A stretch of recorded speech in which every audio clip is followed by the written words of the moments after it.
Hello everyone, welcome to my channel. It's Kim here.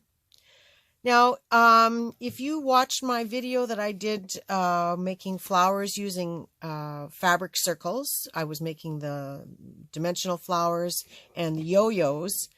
I had all these leftover bits from cutting out my flowers. And just to give you an example, I was cutting out the circles. So I just took a piece of fabric and this is 2 layers, and I just cut out my circle.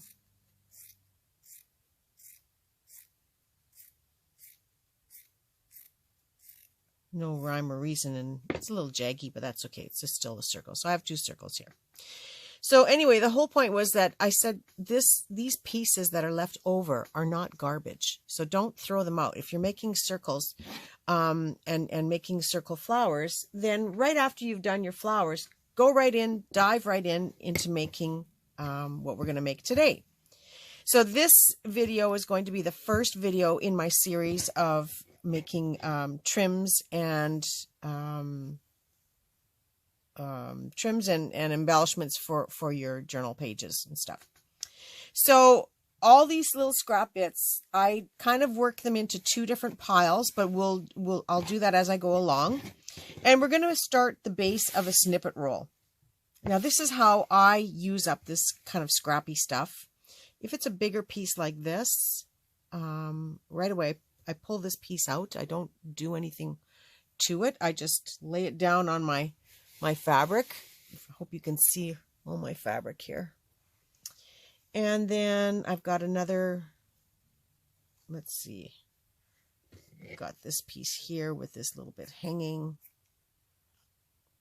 I'm going to lay that down. That's actually the same color, so I'm going to put it on top there. And I'm going to take this piece. I don't worry if there's a lot of strings on here, but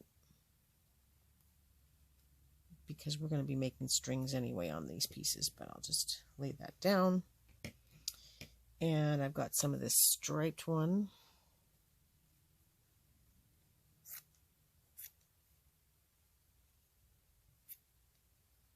That down there. And I just keep going. Now some of these are smaller, and I put them aside because we use the smaller ones too, but we use it for something else. So there's no, this just ended up being a square piece. Let's get some more of this striped one in there.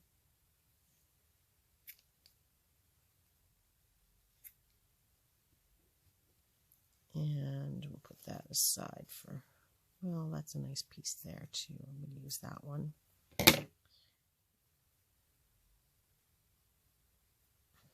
And fold it, put it down at that end. Let's use some more of this one.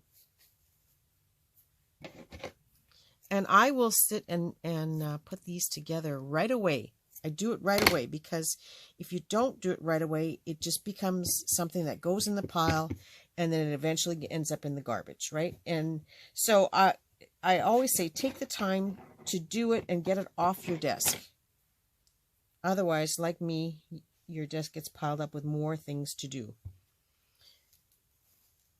Now I have some of this glittery, shiny one that I'm going to add on top here. And there is no rhyme or reason to how I'm just finding stuff in the pile. And these are smaller. This is a nice long piece of lace that I had cut. I'm going to just throw that down here, I think. And I have another one, so I'll put that one up here. And some of this is smaller, so I'm going to save that for the next project.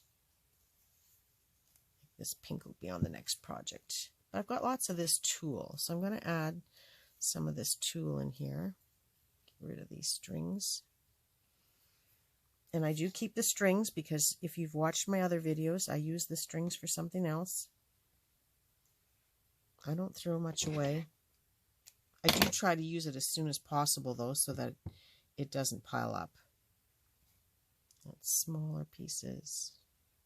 Let's fill in with that.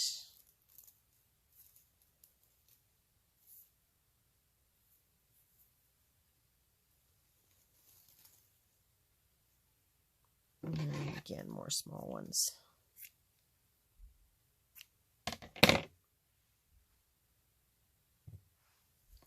Let's try to find some more of this tulle. Just placing bits of tulle now on top. This tulle is like a crinoline weight, so it's a little bit thicker.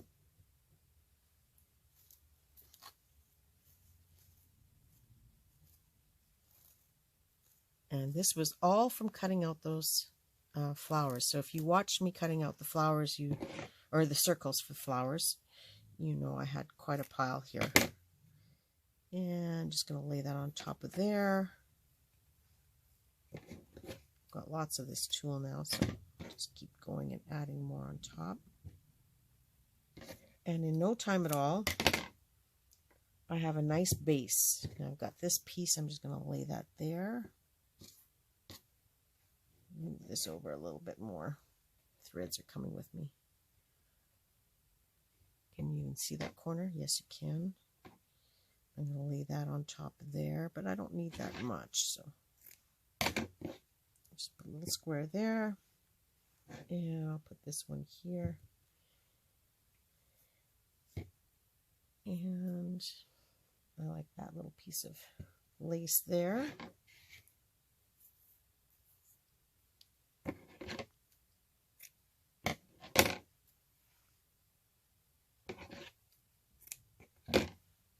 I'm going to add that one there,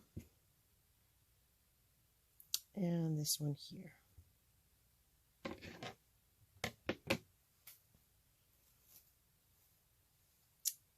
And maybe this little piece here.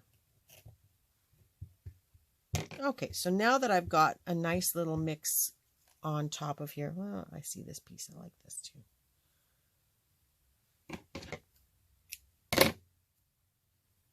So you see that I'm just laying down some scraps, just little bits and pieces. This is actually a bigger piece once I open it up. Yeah. And I'm going to lay that on top there. So you can see I've just added bits and pieces on top. It was garbage. And now I'm going to take my sewing pins, if I can find them in my pile here. Yes, I can. And I'm just going to lightly pin this together.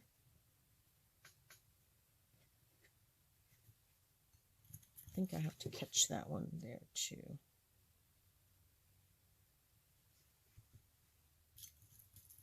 And I will put several pins to hold all this down, one on top of the other.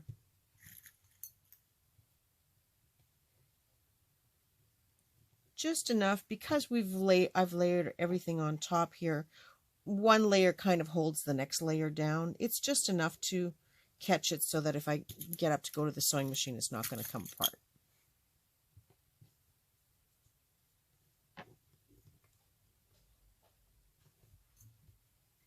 And so pinning all the way down here and there.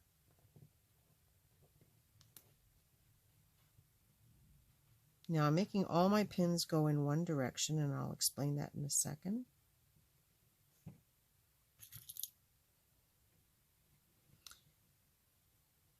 Now I'm going to take all of this to the sewing machine, and I'm going to zigzag 3 rows, one down the center and one along each side, and that'll be the first process to making my little snippet.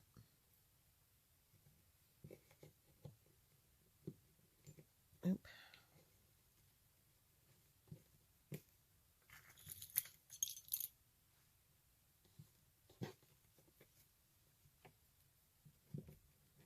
Okay, so now that I've got all of this pinned together, pretty good, I think. Maybe one more pin here. Just add one more pin. So I'm going to take this over to my sewing machine and stitch all of this down. I don't know if you can see it all now. All right, I'm going to stitch it all down. I'll be right back. And I'm back. So here's the piece that I had shown you where I was putting all the pins in and pinned it down, and I just took it to the sewing machine and I sewed 3 zigzag stitches back and forth. And as I did it, the reason I had all the pins, I forgot to tell you that, the reason I had all the pins facing the one direction is I took them out as I was sewing, and then when I got to the end, I cut the thread, went back and stitched again, and just kept pulling the pins as I needed to. And there's still some flippy things that are sticking up and not quite put down, and it's still kind of shabby looking. But I'm not done yet. I'm going to be adding more on top of this and more dimension to it. But I will sit and wait until I actually have a project that I want to use these for. But my goal is just to get all of this used up, all of these bits and pieces, and get them off my table, and so that they're not garbage. So all of this will get used up before the end of the day, and I will let the pieces sit like that. But to give you some ideas, I have like some other pieces of lace that I might put on top of that, and I have this little piece left over here from something. I could cut this in half because it's quite wide, and I can lay that down, and all this again gets pinned down, and I either stitch it on the machine or I stitch it by hand, and I don't worry about pieces that are hanging out over the edges. And I just keep going, adding different things to it. Let's see, I know I had some other laces here. Here we go. Got a piece of this I can add on top. And, you know, maybe I want to introduce some color in there as well. But I had these shabby flowers. They're in really rough shape. I think they're stained, but they're stained in kind of a distressed coloring. So I can add those on top, and I can slow stitch all of this on. And I can do some ink staining afterwards because it's in neutral colors, or I can introduce, you know, colored items. But I can continue to add things. Maybe I want to add some buttons and some pearls. Maybe some of those shabby flowers I was making the other day, or these little yo-yo flowers can be added onto there. And I will just keep going and, you know, either stitching or by hand or with the machine until I have a piece that I can use. And then to use it afterwards, yeah, these are pretty shabby, these flowers. So I'm going to get them used up. But to use it afterwards, I can cut off a piece like this and make a little cluster for on something, or a little tuck spot by stitching it onto a book page. I can use a longer piece to make a belly band or a pocket, or I can cut it up in little snippets to use as tabs on a page or to decorate a page. It is endless what you can do with these. So please don't throw your little scraps away. I will do a follow-up where I show you all of these that I've made using the bits and pieces and how I use them. I've got some buttons on the table here. I can add a few buttons. Let's see. Let's add a button there and another one here. And the next thing you know, you've got this beautiful snippet made of what you might have thrown in the garbage. And because it's in a neutral color like this, I can leave it till I actually want to use it, and then add some color that might match whatever my project is, or I can add some, do some ink staining, as I said, or add colored fabrics on top or laces on top yet. So there's a multitude of things that can be done. So it will now get stitched down the way it is. I kind of like this, so I'm going to keep going and finish this piece. And again, I'm just going to leave it in a neutral color like this so that I can add a color to it afterwards. And usually I don't even go this far by adding the flowers and lace trim on top, because again, I don't know what I'm going to use it for. I just want to get these bits off my desk and not waste them and throw them into the garbage. So that is my main goal, and that is what I suggest that you do, is just get these little bits and pieces off your desk, onto something like that. So when you do want to make a snippet rule, or when you do want to work on a book page, you've got it ready to go. So that's my little mini tutorial for you on using your scraps. And it's our first snippet trim piece that we're making in our playlist of trims and braids. So stay tuned for more. Thanks for stopping in, and I hope you have a very creative day and a creative week, and I look forward to seeing all of you very soon. Bye for now.